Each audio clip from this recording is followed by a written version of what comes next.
Tetap semangat, ada generasi muda, generasi para senior, semuanya kumpul jadi satu untuk Bangkalan lebih maju dan lebih hebat lagi.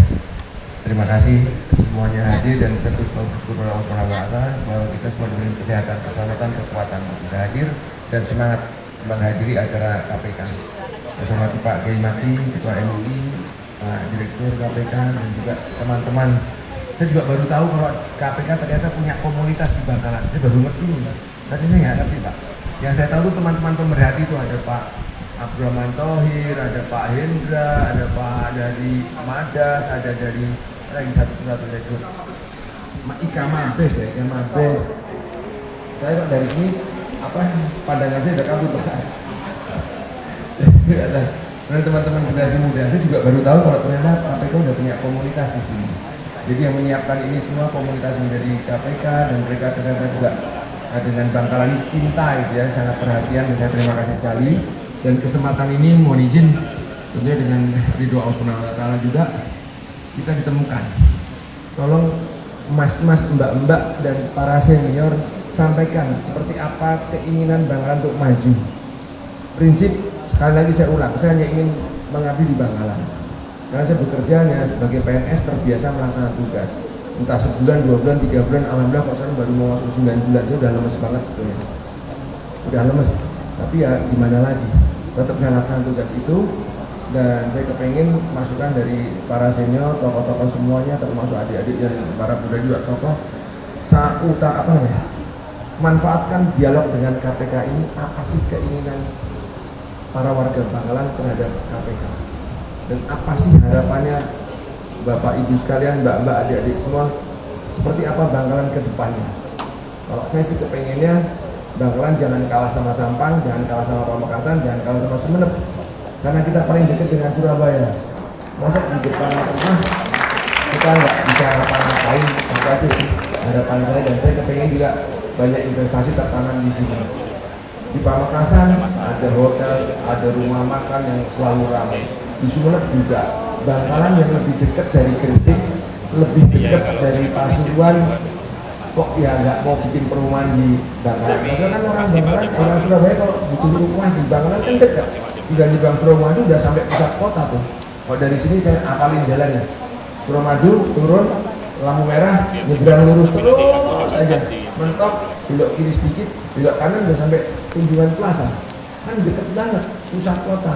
Tapi kenapa sih orang nggak mau bermukim di Bangkalan? Ini PR kita semua dan apa yang kita lakukan kita sambut saudara-saudara kita untuk bisa bermukim di Bangkalan dan meningkatkan ekonomi dan sistem kehidupan masyarakat di Bangkalan yang lebih hebat dan lebih maju lagi tentunya. Terima kasih atas kesempatan KPK dan Pak Kiai Mati dan hadirnya semua tokoh masyarakat di Bangkalan. Kolaborasi pentaheliknya berjalan. Ayo sampaikan mumpung KPK ada. Sekali lagi terima kasih. Terima kasih Bapak, tepuk tangan untuk Bapak Bupati Bangkalan Banggi. Nah, memang benar Bangkalan ini bisa dibilang salah satu kota di Madura yang berkesempatan berdekatan dengan dunia luar di di Pulau Madura. Yang artinya teman-teman di Bangkalan yang anak muda-muda ini memang ini kesempatan kita untuk kira-kira apa sih korelasi KPK dengan pembangunan yang lebih maju untuk kota Bangkalan. Jadi dan kali ini langsung aja kita ke inti acara, akan ada dialog. Yang pertama saya pakaikan narasumber dari KPK ada Bapak Amir Arif selaku Direktur Sosialisasi dan Kampanye Anti Korupsi. Juga ada moderatornya ini tidak lain tidak bukan ya. Ada Mas Badrus Bangkit. Tepuk tangan untuk Mas Badrus Bangkit. Oh ini ada Mas Badrus Bangkit. Oke, silakan di sini Mas. Nah, kita lesan. Dan juga teman-teman mungkin bisa maju ke depan. Kita agak rapat ya. Biar nanti diskusinya lebih hidup. Monggo agak rapat. Yuk agak maju Mbak-mbak dari Anaheim. Selain dari KPK juga ada dari Fitra Jatim ya. juga nanti ya silakan. Agak maju gak apa? Enggak, tenang. Kita maju ke depan yuk. Ayo yang di pinggir monggo. Monggo. Yuk agak maju. Nah, kapan lagi nih kita berdiskusi sama organisasi yang memang benar bisa memberikan kita masukan tentang anak muda kita ya. Ya silakan, agak maju. Mas Badrus, monggo.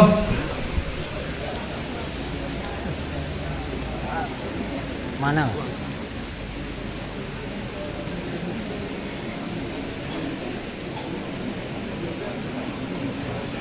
Mungkin teman-teman bisa maju lagi ke depan. Yang di belakang juga mungkin bisa merapat ya ke depan.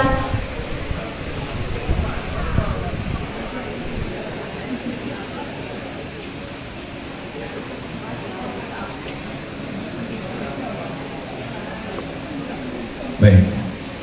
Terima kasih Mas Mami sama Mbak Sisi, terima kasih yang luar biasa sekali. Sebelum saya mulai, izin atau geladan Kak Dinto. Saya ingin tes semangatnya dulu ya.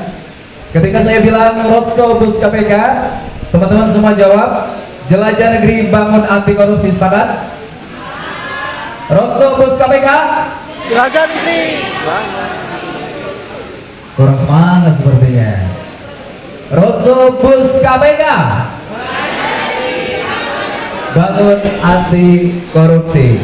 Saya ucapkan selamat datang kepada tim dari KPK di Kabupaten Bangkalan tercinta, kabupaten dengan julukan kota zikir dan kota selawat. Hampir di setiap desa, bahkan di kampung-kampung, semuanya gemar bersolawat, menjaga tradisi budaya, terlebih khusus bagaimana religiusitasnya. Namun demikian, apakah sudah pantas dan sudah layak Bangkalan diberikan predikat dan disebut dengan Kabupaten Anti Korupsi? Kita akan bahas bersama nanti. Dan sebentar lagi, rakyat Bangkalan mau tidak mau harus memilih dengan sadar, dengan hati nurani dan ketajaman pemikiran siapa yang akan memimpin Kabupaten Bangkalan ke depan. Karena itu yang akan menentukan Kabupaten Bangkalan ke depan bebas korupsi atau tidak. Dalam hal ini kita akan bahas bersama dengan dua narasumber. Yang pertama ada dari KPK yang terhormat Bapak Amir Arif, Direktur Sosialisasi dan Kampanye Anti Korupsi. Berikut juga Bapak Daklan dari Fitra Jatim, Forum Indonesia untuk Transparansi Anggaran. Kami persilakan dengan hormat untuk bisa maju ke depan, duduk di depan.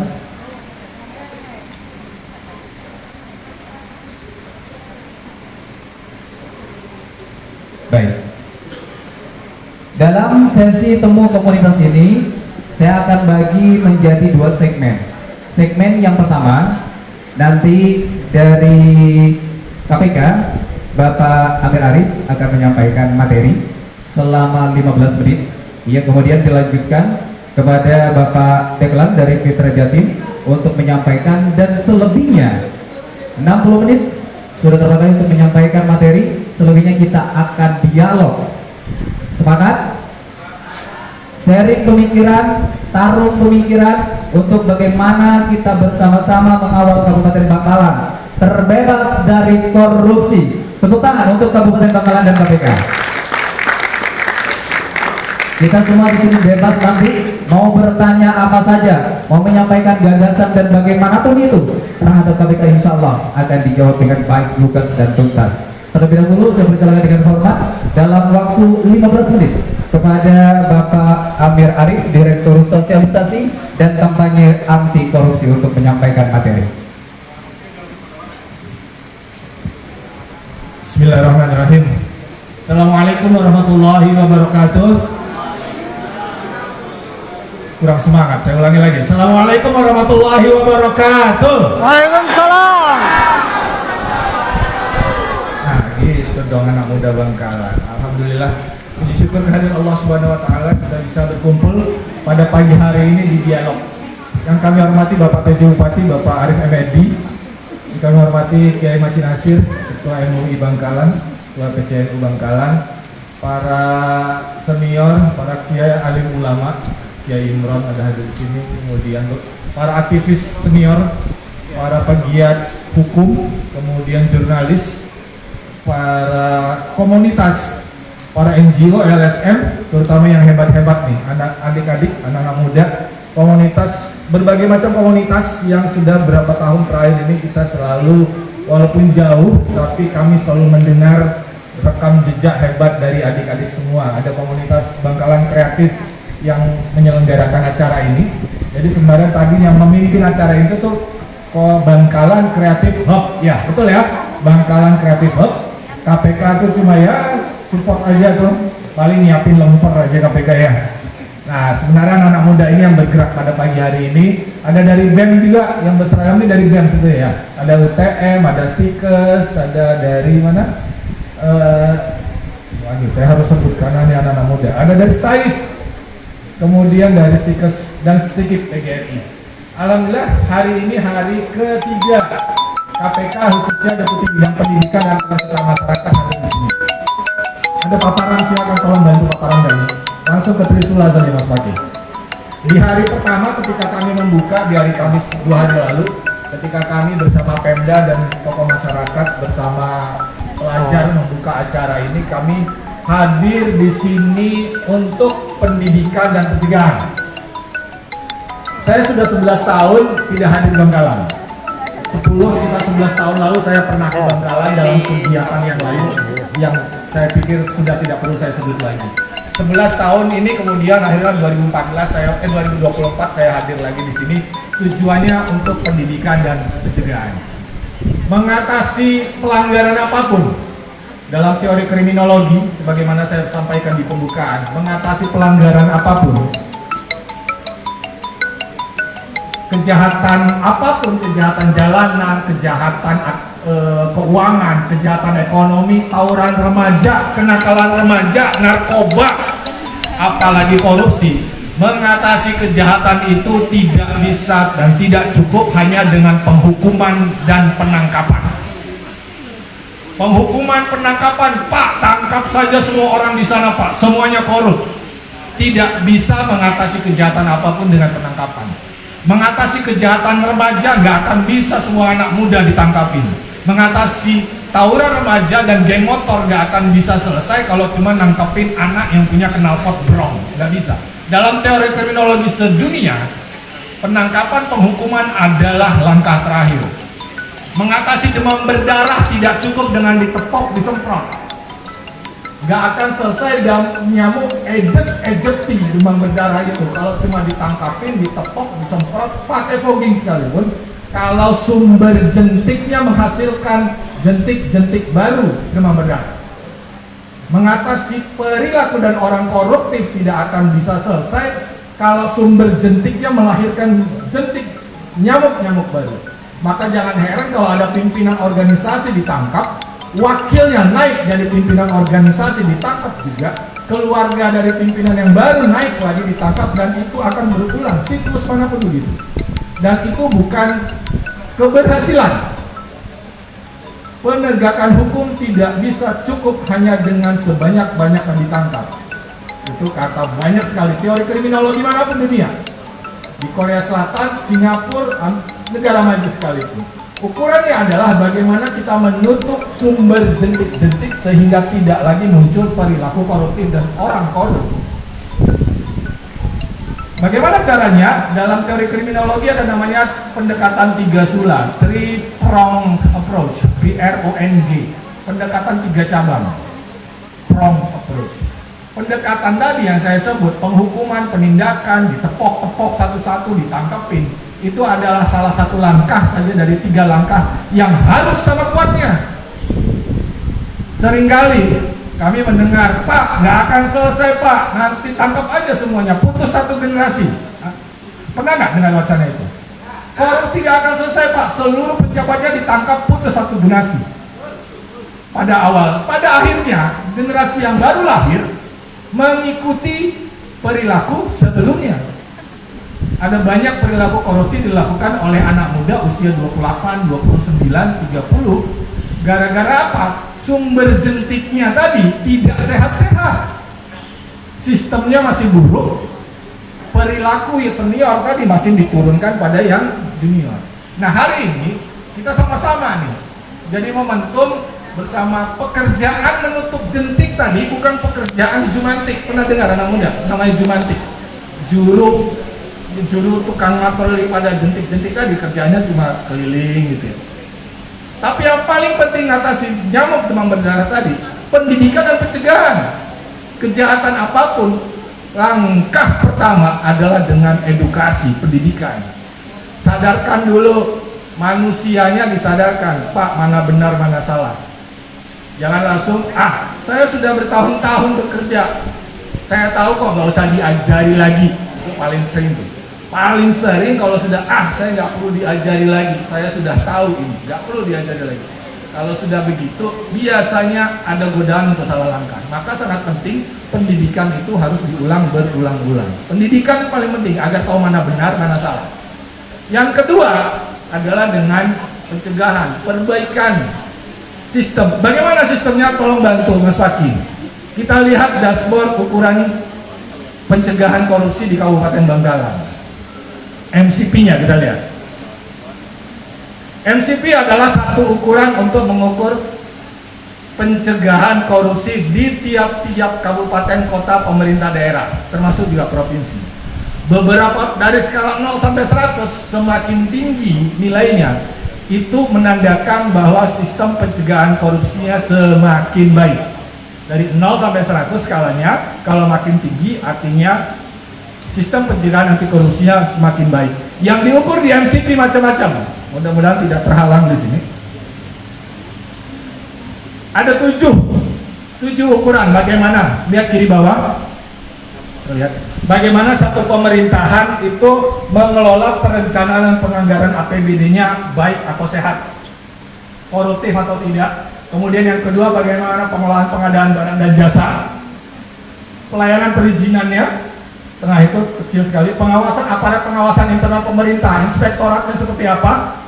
Manajemen ASN, manajemen PNS masuk itu karena kualifikasi dan kompetensi dan kinerja atau gara-gara nyogok atasan. Itu diukur sini. Mau naik karir gara-gara nyetor sama atasan, naik karir gara-gara rutin nyetor, atau memang karena kualifikasi, kompetensi dan kinerja. 3K. Anak-anak muda nanti kalau masuk dunia kerja,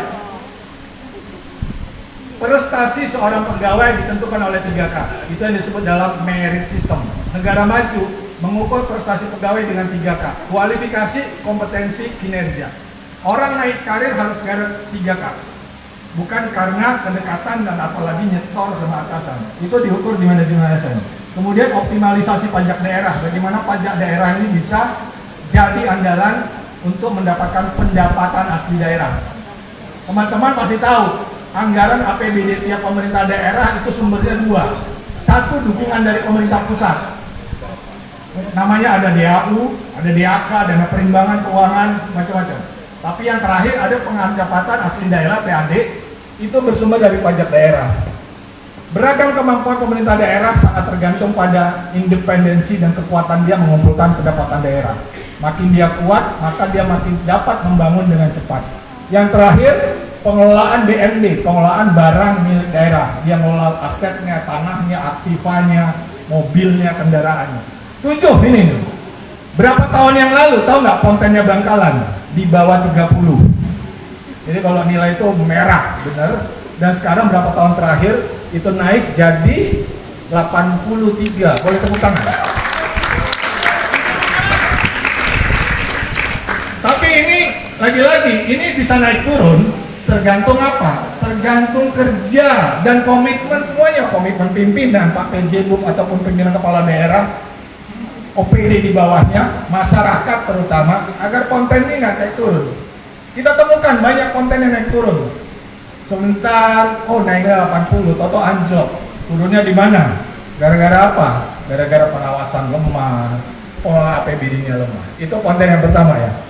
MCP namanya, Monitoring Center for Prevention. Kemudian SPI. SPI ini, kalau tadi MCP ngukurnya 7 tadi, dari mulai pelanggaran APBN, APBD, aset, PAD, BMN, itu diukur secara self-assessment, diukur sendiri oleh diri sendiri, Pemda sendiri. Kalau SPI, ini diukur dengan indikator yang disusun oleh KPK melalui survei pada 3 kelompok survei, 3 kelompok responden. Responden pertama adalah pegawai internal Pemda tersebut. Responden yang kedua adalah masyarakat umum, di mana Pemda tersebut melayani publik. Kelompok yang ketiga adalah expert, para ahli, profesional, dan akademisi. Bangkalan nilainya rata-rata nasional SPI tahun 2023 dari skala 0 sampai 100 nilainya lebih rendah dari MCP. Karena apa? Kalau MCP tadi diukur sendiri, kalau SPI itu adalah persepsi faktual realita yang dipandang oleh pegawai di internal, pegawai masyarakat umum, dan para expert. Apa yang ditanyakan? Yang ditanyakan di sini terlihat ya. Kurang lebihnya sama sebenarnya, mengukur bagaimana pemerintah daerah itu mengelola keuangannya, mengelola sumber daya manusianya, pegawainya, mengelola asetnya, bagaimana pelayanan perizinannya, kemudian bagaimana sistem di dalamnya, apakah ada pengelolaan konflik kepentingan. Tahu istilahnya konflik kepentingan adik-adik? Konflik kepentingan itu kalau saya jadi pejabat, begitu saya punya jabatan, maka ada godaan untuk memanfaatkan jabatan saya untuk menguntungkan kroni, keluarga, teman dekat, tim ses saya. Godaan itu namanya benturan kepentingan. Itu diukur, apakah begitu saya duduk sebagai penguasa, pejabat, jadi direktur seperti sekarang, saya amanah, atau saya mulai tergoda, oh ternyata keluarga saya punya bisnis ini, saya permudah, atau kelompok saya, pendukung saya permudah. Itu namanya konflik kepentingan, diukur di sini. Dari rata-rata 71 nih ya, ada balik lagi Mas Fakih. Bisa terbaca tuh ada 7, transparansi pengelolaan di dalam pemerintah daerah, integritas individu dalam menjalankan tugas pengelolaan pengadaan barang jasa, pengelolaan sumber daya manusia, pegawai di dalamnya, trading influence, ini yang disebut konflik kepentingan, memperdagangkan pengaruh, namanya trading in influence.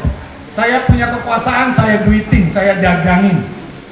Jadi wirausaha saya jualin perizinan, jualin pengaruh. Itu namanya trading influence. Itu salah. Kemudian pengelolaan anggaran dan sosialisasi korupsi. Bagaimana di dalam pemerintah daerah itu mengelola edukasi pendidikan anti korupsi. 7 hal yang direspon tadi balik. Rata-rata nasional 71 kontennya. Balik Bangkalan kontennya 66,36. Masih rendah. Itu yang jadi perhatian kita. Malah turun. Panahnya merah itu. Karena di bawah rata-rata nasional, ini jadi perhatian kita sama-sama. Tanggung jawabnya di mana? KPK salah. KPK nggak berhasil. Apa kerjanya KPK kalau masih ada korupsi di satu kabupaten? Ya kan? Apa gunanya KPK? Bubarin aja KPK, masih ada korupsi di satu kabupaten. Balik lagi, ingat. Mengatasi nyamuk Aedes aegypti, demam berdarah tadi, tidak cukup dengan tugasnya Jumantik nepokin satu-satu. Ngatasin demam berdarah itu, siapa yang paling kuat perannya di situ? Balik ke Trisula, pasti yang paling penting bagaimana warga hidup sehat. Mau ditepokin tapi warganya nggak hidup sehat, nggak akan selesai nyamuk demam berdarah. Ditepokin satu-satu, difokin satu-satu, warganya masih nyimpan air tergenang, jentiknya masih lain. Biarin aja lah, tugasnya yang patroli itu. Saya mau hidup tenang aja, menikmati. Saya nggak mau hidup sehat. Balik lagi ke Trisula, kuncinya pemberantasan korupsi, kuatnya kesadaran individu, pendidikan, dan pencegahan. Itu dia. Balik ke SPI. Waktu saya terbatas. Berapa menit lagi? Sekarang 5 menit lagi ya. 3 menit, luar biasa. Sekarang lihat modus korupsi. Mas Fakih, ada berbagai modus korupsi. Ini bukan kata KPK, Pak BJ Bu. Ini aslinya tulisan tangan dari seseorang gubernur di Indonesia. Tapi kemudian saya ubah. Gubernur itu bilang kepada saya, KPK itu nggak usah nangkepin lagi karena kita sudah sama tahu penyakitnya pemerintah. Resikonya dalam perilaku korupsi itu udah tahu sama tahu. Mau dia gubernur, kepala daerah, ASN, masyarakat, LSM, sudah tahu modusnya di mana-mana penyakitnya ini, kata Pak Gubernur itu. 1, modus yang selalu suap perizinan. Ngelayanin apapun pakai duit. Mudah-mudahan di Bangkalan nggak ada. Mudah-mudahan di Bangkalan nggak ada. Mudah-mudahan. karena saya ngalamin masih ada di provinsi kampung halaman saya, ngurus surat di kelurahan bayar 20.000 tahun 2021, 3 tahun yang lalu masih ada gitu. Apa-apa diduitin. Begitu ada mau jadi investor baru datang mau ngelihat sawah aja tanah kosong gitu ya. Ini sudah ada mau ngurus perizinan. Duitin. Nih. Apapun diduitin. Satu, soal perizinan. Yang kedua, modusnya kata gubernur udah tahu Pak. Kita semua udah tahu. Potongan hibah bansos fiktif. Menteri Sosial berapa tahun lalu bansos paket 300.000, dia titip harga 5.000 per paket, kali berapa juta, dapatlah puluhan miliar buat beli tas Hermes di luar negeri. Potongan fiktif bansos. Yang ketiga, setoran paksa bawahan. Yang ngomong bukan KPK. Jadi lagi yang ngomongin bukan KPK. Silakan cari, bahkan ini Pak Gubnya posting di Instagramnya dia. Banyak pimpinan organisasi, pimpinan institusi malah minta pada bawahannya untuk menyediakan dana memenuhi kepentingan pribadinya. Terbukti di kasusnya yang sekarang sedang berjalan, menteri apa? Tahu? Kan? Tahu. Ini maksa bawahannya nyetor. Kalau nggak nyetor, kamu saya pindah. Kamu nggak akan naik karirnya, kamu nggak akan bertahan di eselon 2, apalagi eselon 1. Setoran paksa dipaksa. Mau disebut kutipan paksa bawahan sama setoran. Kalau setoran tadi dia seakan-akan soft minta setoran, tapi ini maksa. Bawahan nggak usah diajarin lagi katanya. Kayak gitu aja mesti diajarin. Inisiatif dong, ngutip dari bawahmu lagi. Jadi pimpinan itu nginjek yang bawah supaya yang bawah nginjek lagi yang bawah. Ada berapa kasus kepala daerah yang kita tangkap gara-gara kepala sekolah dasar negeri itu dikutip puluhan juta, akhirnya kepala sekolah dasar negeri ngutip lagi dari orang tua siswa, akhirnya nginjek bawah. Kemudian modus berikutnya proyek fiktif. Udah tau lah ya, jual beli akses layanan mirip sama suap perizinan tadi, semua diduitin. Kutipan paksa kepada proyek, siapa yang ngutip? Macam-macam.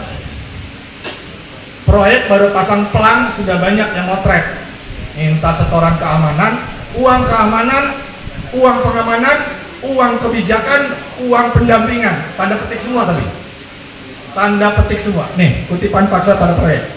Kalau nggak bayar proyeknya, ditakut-takutin, saya laporkan pada penegak hukum, saya beritakan. Akhirnya memandang apa? Memandang anggaran yang sebenarnya hak masyarakat itu dipandang sebagai sebuah kue tart yang menggiurkan. Kue tart yang menggiurkan, langsung berpikir saya ingin dapat sepotong dari kue tart itu. Jadi bukan bermandang sebagai ini adalah amanahnya saya yang harus saya wujudkan dalam bentuk pengabdian atau pembangunan bagi masyarakat.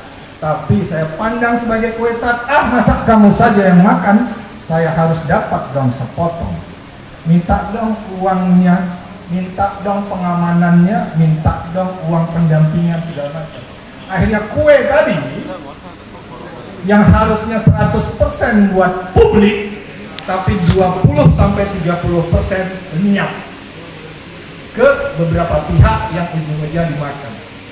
Kalau yang namanya kue pasti hilangnya di perut dan berujung pada ada terjadinya. Ya, itu dia. Terakhir kutipan pada warga. Ini mudah-mudahan nggak ada di Bangkalan. Tapi di tempat lain masih ada nih. Di proyek udah jelas. Ini pekerjaan berat nih. Bagaimana supaya dapat menang proyek, bayar 3,5% depan, 5,5%, 7,5%, 15,5%. 78 tahun Indonesia merdeka masih ada terus gitu. Downgrade spek proyeknya diturunkan, kemudian markup proyek. Kalau downgrade spek proyeknya senilai 100 dengan spesifikasi tertentu diturunin speknya. Sehingga jangan kaget kalau ada produk pembangunan baru 1 tahun jalannya sudah berlubang, kemudian jadi viral dulu supaya jalannya diaspal.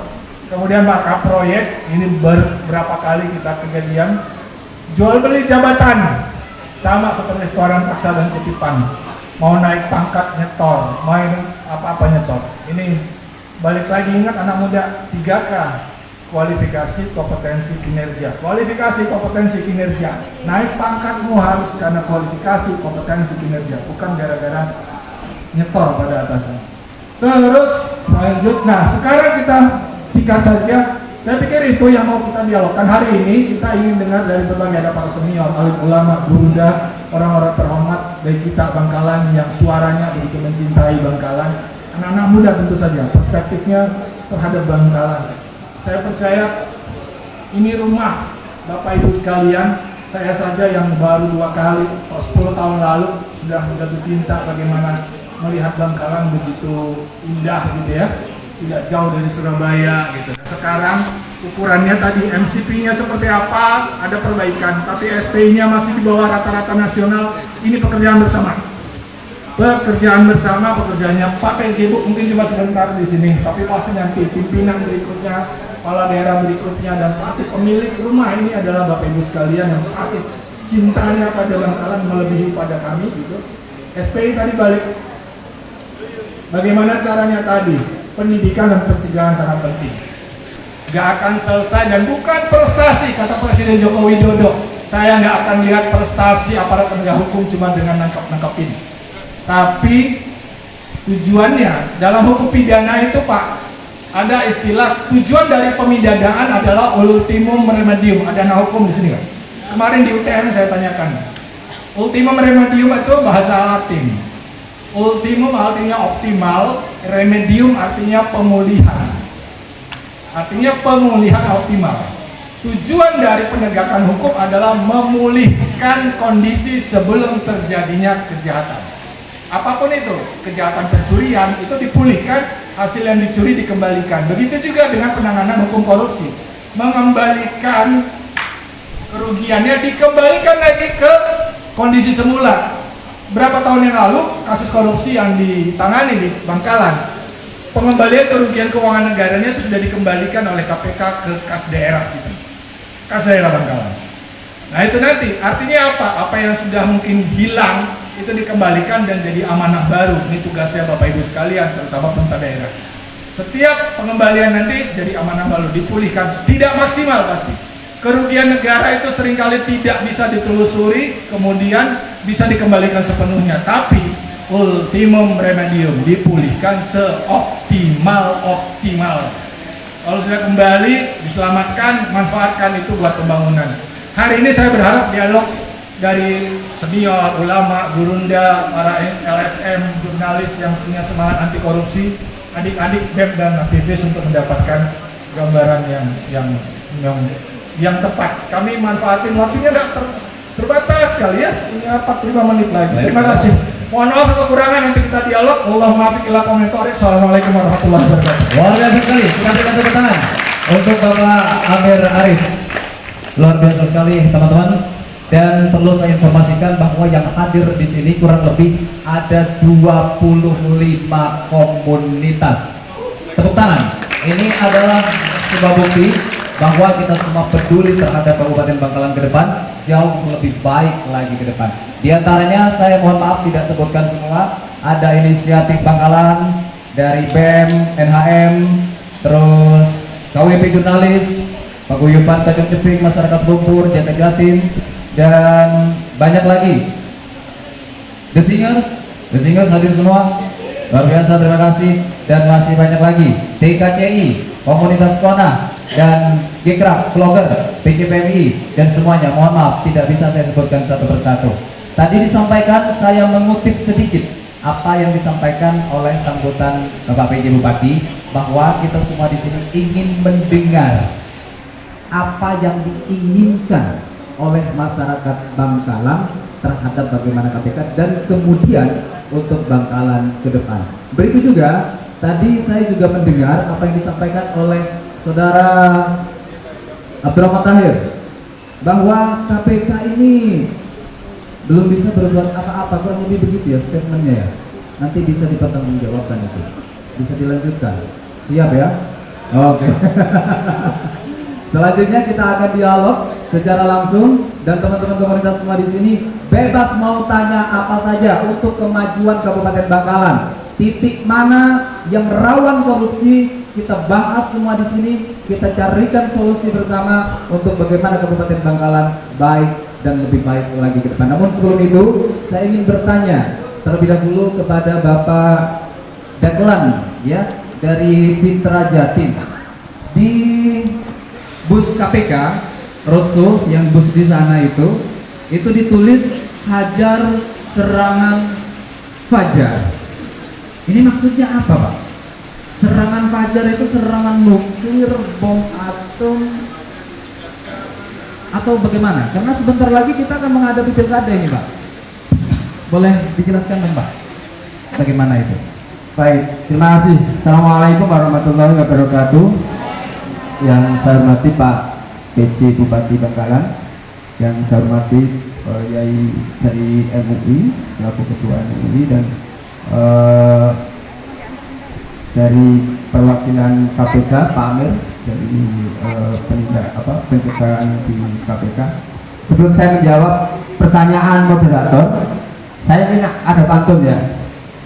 Pantunnya cocok logi. Nanti kalau nggak cocok juga silakan dicocok-cocokkan. Ya, ke Bangkalan jangan lupa makan bebek dicampur nasi. Makanya di pinggir laut Madura. Cakep? Cakep. Kita bersama-sama lawan korupsi supaya warganya menjadi sejahtera. Nah, sebenarnya terima kasih untuk tepuk tangannya. Nanti silakan disambung kalau ada pantun. Jadi sebenarnya pemberantasan korupsi itu ujungnya adalah soal kesejahteraan, karena salah satu prasyarat menciptakan sejahtera itu adalah tidak ada korupsi. Nah, salah satu sumber korupsi itu apa? Menurut teman-teman, salah satunya adalah serangan fajar. Serangan fajar itu apa? Jadi serangan fajar itu kalau yang sudah berkeluarga pasti beda ya, beda urusannya serangan fajarnya habis subuh. Tapi serangan fajar itu yang dimaksud itu adalah semacam pemberian dalam bentuk materi agar kita memilih atau tidak memilih terhadap dalam proses pemilihan, baik itu pemilihan kepala daerah, pemilihan kepala desa, gubernur, dan presiden. Sebentar, Pak. Ya, saya boleh potong sedikit. Di Bangkalan masih banyak nggak kayak gitu? Masih banyak nggak serangan fajar? Nah, nanti disampaikan ya. Lanjut, Pak. Serangan fajar itu kalau bahasa di Jawa itu wani piro itu loh. Wani piro. Biasanya jujur ya, karena jujur itu hebat. Siapa yang di sini yang pada saat sudah mulai ketawa, pada saat pilkada nerima uang 50.000, angkat tangan. Pada jujur. Jadi jujur itu hebat. Tapi saya yakinlah hari ini cukup semangat karena ini hadir lintas kelompok, lintas generasi. Ada ulama, ada umaro, ada komunitas, ada pemuda, ada pemudi, ada juga teman-teman NGO di Bangkalan. Artinya bahwa kita tetap optimis untuk bagaimana Bangkalan bebas dari korupsi, dan kita berharap ke depan gitu ya, kita berharap ke depan KPK datang ke Bangkalan bukan dalam rangka penindakan ya, sekedar beginilah acara dan nyanyi-nyanyi, pasti senang kan. Beda kalau kemudian KPK tiba-tiba ke Bangkalan kemudian ada penindakan OTT dan lain sebagainya itu. Nah, untuk itu maka kita harus mulai, Bapak Ibu sekalian, untuk berani menolak serangan fajar. Bahasa KPK hajar serangan fajar, karena itu dampaknya sangat sistematis. Karena kalau calon bupati, calon DPR, calon kepala desa itu mengeluarkan uang, pasti kalau sudah jadi pasti pertama yang dilakukan apa? balik modal. Caranya seperti apa? Tadi Pak Amir menjelaskan banyak modusnya, si proyek gitu ya. Jadi barter proyek. Saya habis sekian, jadi saya harus dapat sekian. Akhirnya proyeknya dimainkan. Kalau dulu korupsi itu kan markup belanja. Kalau dari BC ya, beberapa kali itu. Tapi itu sudah jadul. Karena BPK itu sekarang auditnya sampai di tingkat toko. Jadi kalau ASN belanja 10.000 ditulis 50.000 pasti ketahuan. Itu modus yang sudah jadul, dan itu nggak mungkin dilakukan meskipun masih ada. Sekarang itu yang ada adalah dalam bentuk fee, karena itu susah dibuktikan kalau tidak melalui OTT oleh KPK. Jadi orang ngasih fee itu kan susah Pak, karena dia tidak pakai kwitansi. Biasanya dititipkan, yang banyak transfer pun sudah jarang karena itu bisa dilacak oleh PPATK. Oke, baik itu. Luar biasa sekali. Kita berikan tepuk tangan untuk Bapak Dagelan dari Citra Jatim. Teman-teman semuanya, sepakat tidak kalau diskusi temu komunitas kita di hari ini kita membahasnya yang real terjadi di lapangan? Sepakat nggak? Titik-titik mana yang rawan korupsi, praktek-praktek korupsi, kita bahas, kita carikan solusi bersama untuk Kabupaten Bangkalan lebih baik lagi ke depan. Sepakat? Sepakat. Nah, sebelumnya saya juga lupa tadi mengucapkan selamat datang kepada yang terhormat Kiai Haji Ibrahim Bata. Terima kasih sudah hadir. Selanjutnya saya akan membuka 3 pertanyaan terlebih dahulu dalam sesi dialog ini. Silakan angkat tangan yang pertama, sebelah sana. Boleh dibantu? Ada mic lagi? Oke, 1, 2, satu lagi dari sini. Dari sini. Oke. 1, 2, 3. Adil ya. Sisi sini, sisi tengah, dan sisi sini. Selebihnya nanti kita lanjut. Yang sebelah sana dulu, boleh dibantu dengan mic. Berdiri, perkenalkan nama dan langsung pertanyaannya, to the point. Karena yang mau nanya banyak nih, yang mau diskusi banyak. Silakan.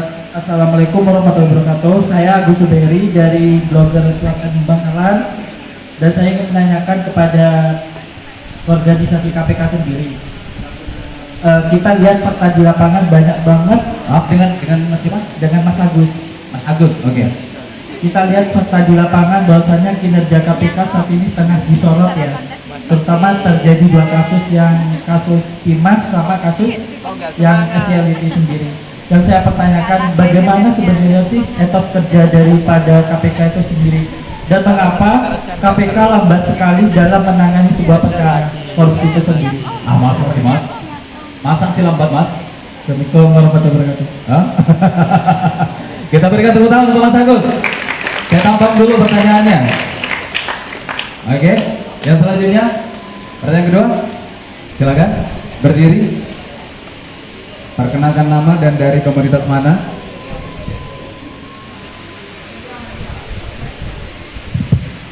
Assalamualaikum warahmatullahi wabarakatuh. Izin perkenalkan, nama saya Ahmad Tanur dari Jaringan Kawal Jawa Timur atau JK Jatim. Langsung saja, ini sebenarnya studi kasus, jadi kalau dibatas waktu agak ribet lah. Ini terkait dengan kasus yang terjadi di Kabupaten Bangkalan, karena kata Mas Bedrus ini kita yang real saja. Pada bulan akhir 2022, Bupati Bangkalan kena jadi tersangka kasus di KPK, seperti itu, oleh KPK. Beliau terbukti menerima jual beli jabatan, seperti itu Pak. Dan nilai penerimaannya itu sekitar 5,3 miliar menurut di persidangan. Tapi dalam proses ini penindakan, ini bicara tentang penindakan ya Pak, bicara tentang penindakan. Ketika bicara tentang penindakan, ternyata setelah saya ikuti persidangan dari pertama sampai akhir, itu sebenarnya ada sedikit kejanggalan seperti itu. Relatif itu ditetapkan sebagai tersangka bersama dengan 5 orang lainnya, sehingga menjadi 6. Tapi sebenarnya di balik itu ada orang-orang yang disebut ketika persidangan ternyata KPK tidak punya nyali untuk mengungkap itu. Misalkan mantan wakil bupati Bapak Muni menerima uang sebesar 1 miliar, itu disebut dalam persidangan. Terus Bapak Sekda disebut dalam persidangan itu menerima uang sebesar 200 juta. Terusan ada mantan ketua DPRD Kabupaten Bangkalan itu menerima 1 miliar. Terusan banyak beberapa ASN termasuk orang yang memberikan uang itu kok tidak diangkat, kok tidak diproses juga. Ada dinas kesehatan, ada Erwin, terusan ada juga komisioner KPU, Sairin Munir waktu itu menerima 150 juta. Saya sampai beliau mengakui bahwasanya menerima uang 150 juta itu waktu sidang di DKPP, saya sendiri yang hadir dan saya sendiri yang proses. Itu beliau menyatakan sendiri menerima uang itu di depan rumah kantor dinas bupati, wakil bupati dari Pak Muni. Uang itu diterima dari Bapak Muni. Nah, kenapa kok ini ada tebang pilih seperti itu? Kok kayaknya ini ada besen, ini disikat habis, ini dibiarkan seperti itu. Itu yang pertama. Pertanyaannya apa? Poin pertanyaannya. Sampaikan salam saya kepada tim penindakan. Sebentar, Mas Anur. Pertanyaannya apa poinnya? Pertanyaannya kenapa tebang pilih? Itu pertama, tebang pilih. Terus yang nomor 2, ini urusan klarifikasi dan permohonan kepada KPK, sampaikan kepada tim penindakan, salam dari Ahmad Anwar dari Jakarta Jatim atau Jaringan Kawah Jawa Timur, jangan tebang pilih untuk memberantas korupsi. Jangan bicara tentang pendidikan di Bangkalan kalau urusan ini belum selesai. Terus ini untuk Pak PJ, mohon maaf Pak PJ. Saya dari tahun 2014 itu memang sedikit aktif di Bangkalan untuk menyuarakan urusan transparansi dan lain sebagainya. Itu ada open data beberapa waktu yang lalu sampai digembar-gemburkan di media sosial. Ternyata setelah saya selidiki itu udah lama sih, udah hampir 1 bulan ini saya terus otak-atik ini. Data yang paling update itu tahun 2019. Lainnya itu tidak bisa dibuka. Minta tolong dalam waktu 1 minggu ini, kalau memang mau menaikkan SPI-nya sebagaimana yang dikatakan oleh KPK ini, harus mengupdate mulai perencanaan dan lain sebagainya. Baik itu KPU, Bawaslu, semua lembaga yang menerima uang mengelola uang dari APBD. Mohon ini menjadi atensi dalam waktu 1 minggu, kami tunggu dan kami tagih ini Pak. Oke, siap. I get it. Terima kasih. Tepuk tangan untuk Mas Anur. Waduh, ini pertanyaannya cukup ngeri ya. Hati-hati loh Mas Anur, Anda tadi menyebut banyak nama loh. Harus dipertanggungjawabkan juga loh. Siap mempertanggungjawabkan ya? Mantap. 1 kali lagi dari sana. Ya, oke. Terima kasih. Sebelumnya mohon izin. Silakan. Mungkin ini ke izin nama dan dari mana? Ya, mungkin moderator karena ini sifatnya diskusi dan bersosialisasi juga. Jadi mohon supaya waktu itu jangan terlalu dibatasi. Kita banyak pertanyaan juga, kita juga banyak paparan. Yang terhormat Pak Bupati, tim dari KPK, Pak. Maaf Pak, saya potong. Kalau waktu tidak dibatasi, yang lain yang mau nanya agak kebagian nanti Pak. Ya, oke. Gitu kan? Jadi begini Pak. Oke, lanjut langsung ke pertanyaan. Iya, jadi begini. Silakan. Ya. Jadi seperti yang pertama, yang pertama. Sini tiduran. Menurut penjelasan dari KPK, ya, bahwa terjadinya korupsi itu salah satu adalah manajemen. Ya. Mana? Saya awal ini mengkritisi Pak dan mempertanyakan terkait kegiatan roadshow KPK di Kabupaten Bangkalan. Jujur, mulai tadi malam itu kita mendapat serangan fajar sangat banyak sekali dari teman-teman ASN ormas yang lain yang hari ini tidak bisa hadir. Kenapa? Ternyata undangan tidak sampai secara fisik. Saya tidak tahu bagaimana panitia penyelenggara roadshow KPK tapi itu perlu dievaluasi. Ya. Yang kedua, di dunia pendidikan Pak, ya, banyak kegiatan pendidikan itu di sekolah-sekolah terutama SD itu ada yang namanya paguyuban wali murid. Pertanyaan saya, ketika paguyuban wali murid diberikan wewenang, diberi tugas untuk memungut sumbangan segala macam dari wali murid dengan alasan kepentingan putra-putranya, itu apakah termasuk penyalahgunaan dari pihak sekolah ya yang memanfaatkan adanya paguyuban? Padahal secara harfiah paguyuban itu adalah hanya sebagai jembatan komunikasi, Pak. Jembatan komunikasi tumbuh kembang anak ya antara wali murid dengan wali kelas. Tetapi fakta di lapangan itu banyak diselewengkan ke pengubutan sumbangan segala macam, sehingga wali murid mau tidak mau, suka tidak suka harus melaksanakan. Nah, ini jadi pertanyaan kami, apakah itu ada potensi untuk adanya dugaan tindak pidana korupsi atau hal yang lain dari hal tersebut? Terima kasih. Baik, terima kasih. Perkenalkan, saya Indra Yanto dari Hipakat Kabupaten Bangkalan. Oh iya, baik, terima kasih. Kita berikan tepuk tangan yang meriah. Luar biasa. Ada tiga penanya yang akan kita diskusikan nanti, dan teman-teman yang lain mohon bersabar juga. Kenapa waktu saya batasi dan simpel langsung ke pertanyaan? Karena yang mau nanya ini banyak. Ada sekitar 25 komunitas. Tidak hanya soal pemerintahan yang akan kita bahas di sini, persoalan sampah, persoalan ini, itu dan lain sebagainya akan kita bahas semua di sini. Termasuk persoalan bagaimana wadah teman-teman komunitas pecinta musik ya di Bangkalan. Ini juga harus diperhatikan. Terlebih dahulu saya berikan waktu kepada Bapak Amir Arif untuk menanggapi pertanyaan dari yang pertama. Ini KPK lambat katanya Pak untuk menangani kasus di Bangkalan, Pak. Ini pertama. Baik, terima kasih saudara. Mas Fakih bantu ke Pentagon Off-Road. Mas Agus pertanyaan tadi ya. Mas Agus ya, betul ya? Tentang kinerja KPK. Ini materi memang sebenarnya saya sampaikan kemarin saat pembukaan hari Kamis. Jadi materi ini nggak saya ulang lagi hari ini gitu. Tentang bagaimana sih mengapa ada masalah korupsi di instansi penegakan hukum. Nih pertanyaan saya Mas Agus, waktu di hari Kamis malah nih kalimat pertama saya, paragraf pertama saya langsung saya bilang, saya buka saja.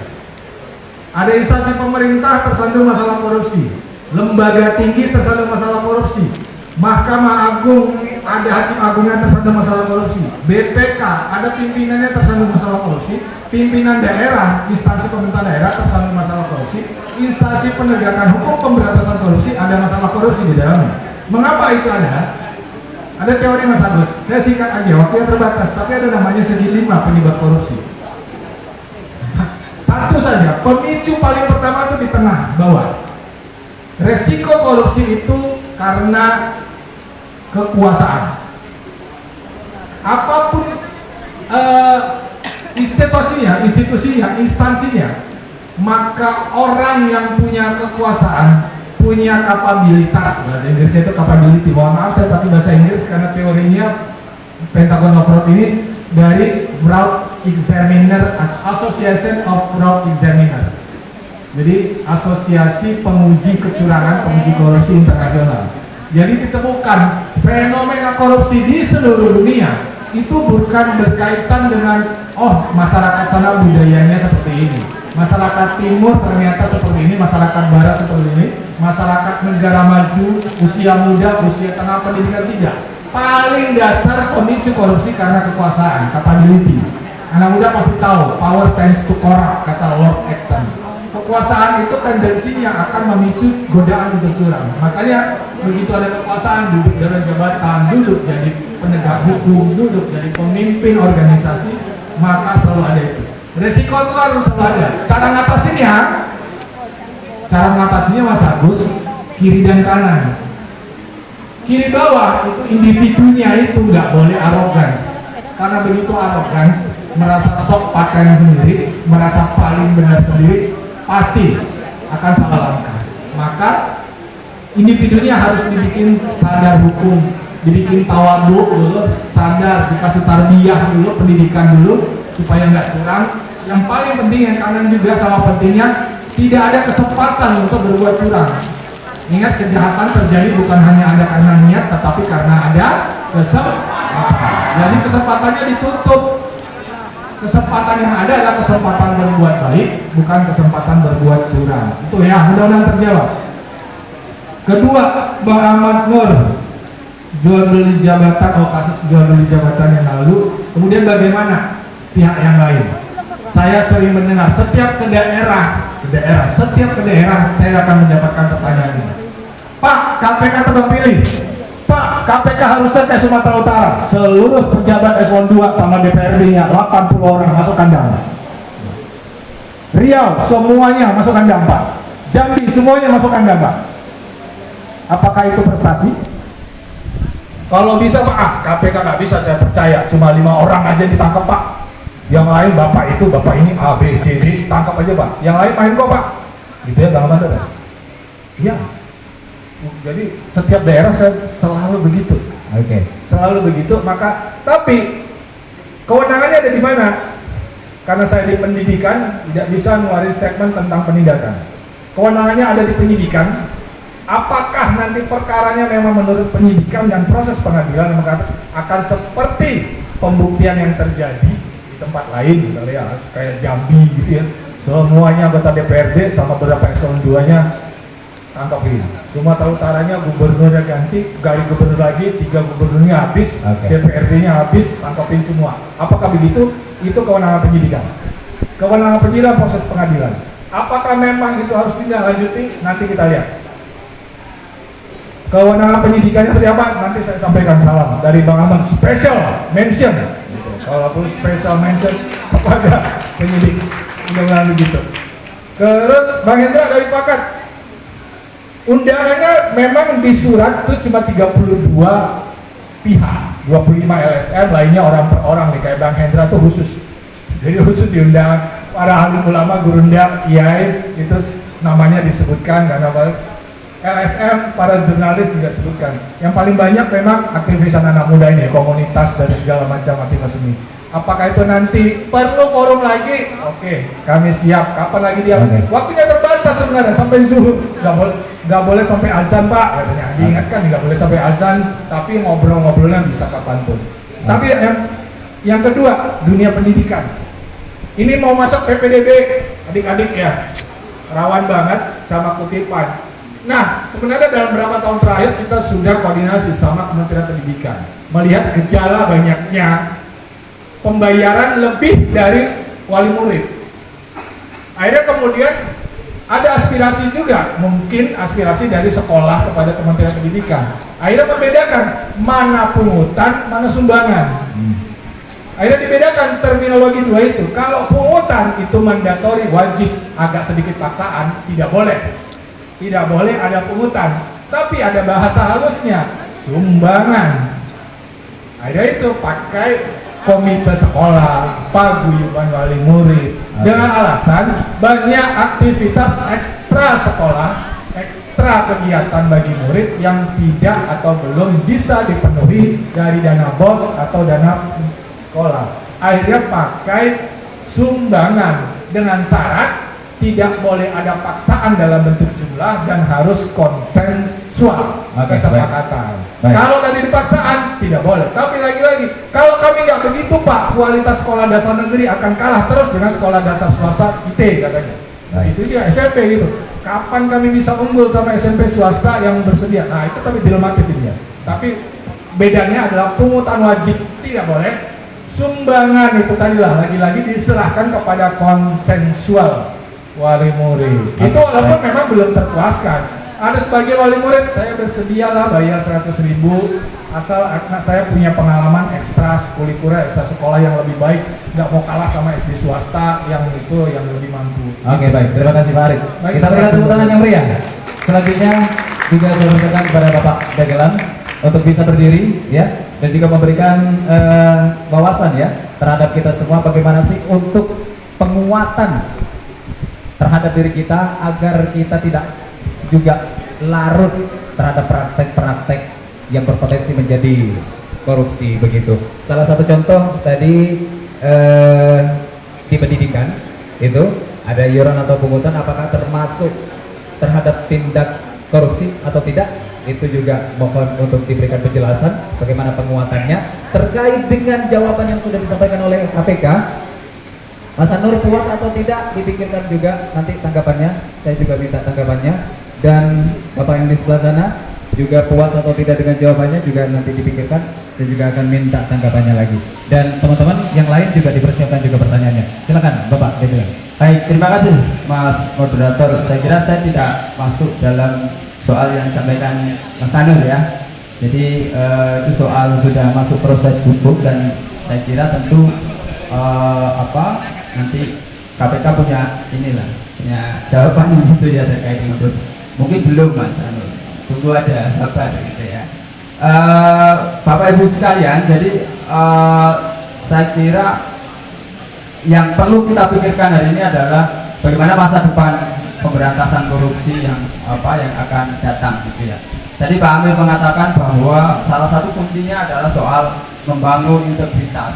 Membangun integritas itu harus dilakukan oleh semua kelompok masyarakat, baik teman-teman LSM-nya, mahasiswanya gitu ya, memulai dari diri sendiri gitu ya. Jadi jadilah LSM yang berintegritas gitu ya. Kemudian jadilah pejabat juga pejabat yang berintegritas. Jadilah mahasiswa yang berintegritas. Salah satu contohnya, kalau skripsi jangan plagiat, itu juga bagian dari korupsi gitu ya. Itu melatih diri untuk tidak korupsi. Skripsi yang plagiat itu bagian dari salah satu korupsi. Nah,